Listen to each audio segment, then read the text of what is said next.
Assalamualaikum warahmatullahi wabarakatuh. Sehubungan dengan itu, kita melihat bahwasannya ada semacam kontroversi gitu ya. Banyumas adalah wilayah Kasunanan Surakarta. Tetapi Sultan Hamengkubuwono yang pertama justru mengangkat Bupati Bawahan Kasunanan Surakarta itu menjadi Pepatih Dalem Kasultanan Yogyakarta.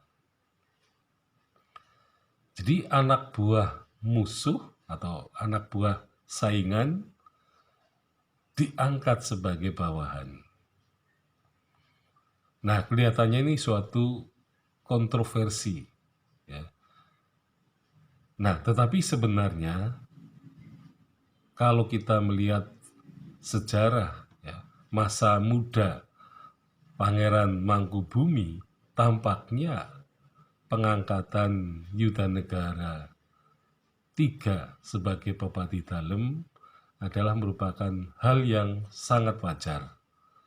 Nah, bisa dikatakan bahwa sebenarnya antara Pangeran Mangkubumi masa mudanya itu dengan masa muda Yudanegara III yang pada waktu itu bernama Bima Kunting gitu ya, atau yang setelah menjadi Bupati Banyumas namanya Mertawijaya, itu adalah dua orang yang telah dipersaudarakan oleh ayah Pangeran Mangkubumi, yaitu Sunan Hamangkurat yang keempat, ya, yang disebut sebagai Hamangkurat Jawi. Jadi sebenarnya Bima Kunting dengan Pangeran Mangkubumi, Raden Mas Sujono itu adalah dua teman karib, ya. Mereka menjadi teman karib yang sangat karib itu ya. Mereka selalu pergi berdua, bertapa berdua, ya. Nah, sehingga mereka memang sudah mempunyai kecocokan yang sangat tinggi. Nah,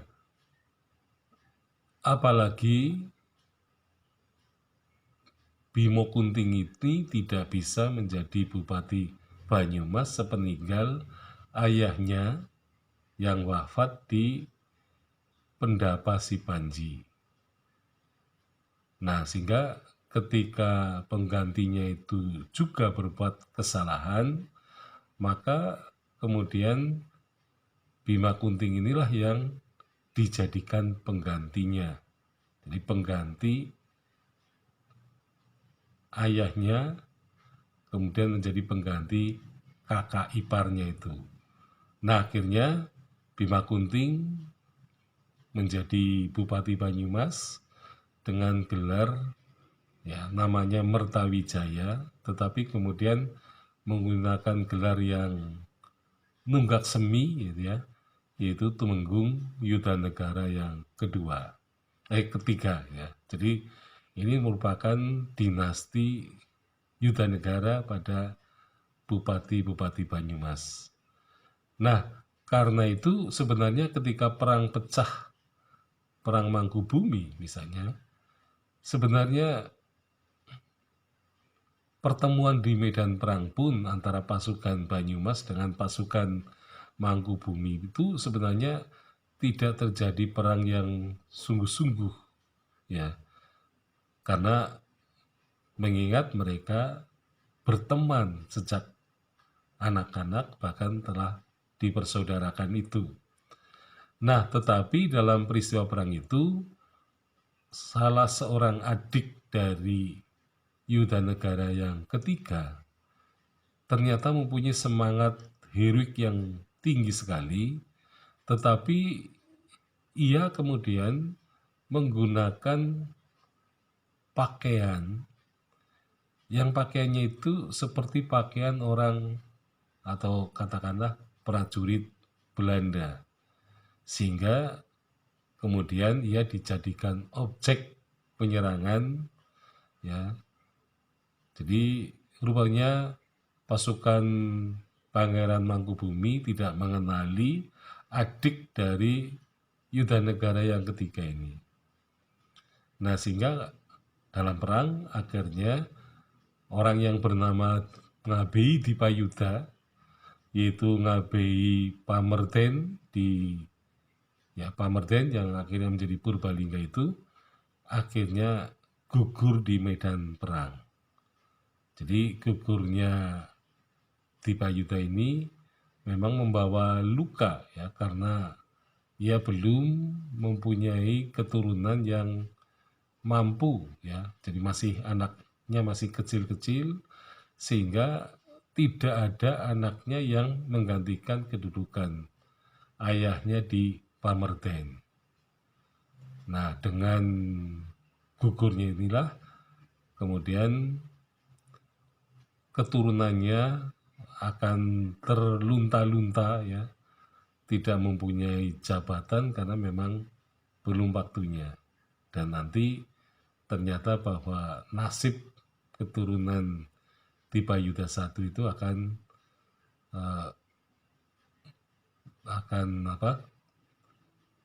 lebih buruk gitu ya, meskipun kemudian akan digantikan juga oleh salah seorang cucunya yang disebut juga dengan nama Dipayuda, yaitu Dipayuda yang keempat.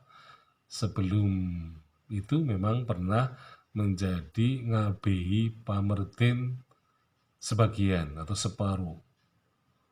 Nah, tapi setelah terjadinya peristiwa palihan bupati, ya, palihan Kabupaten Banyumas, ya, menjadi Kasepuan dan Kanoman, maka Dipayuda IV yang pernah menjabat sebagai Ngabei di Pamerden ini dipindahkan ke Adireja sebagai Temenggung Kliwon. Nah, inilah yang kontroversi mengenai Temenggung Yudanegara ketiga, yang merupakan orang yang menjadi kepercayaan Pangeran Mangkubumi itu. Dan memang kesetiaan Yudanegara yang kemudian bergelar sebagai Kanjeng Raden Adipati Danurja yang pertama, Pepatih dalam Kesultanan Yogyakarta, ini termasuk orang yang lebih memihak kepada Sultan daripada Belanda. Sekian, Assalamualaikum warahmatullahi wabarakatuh.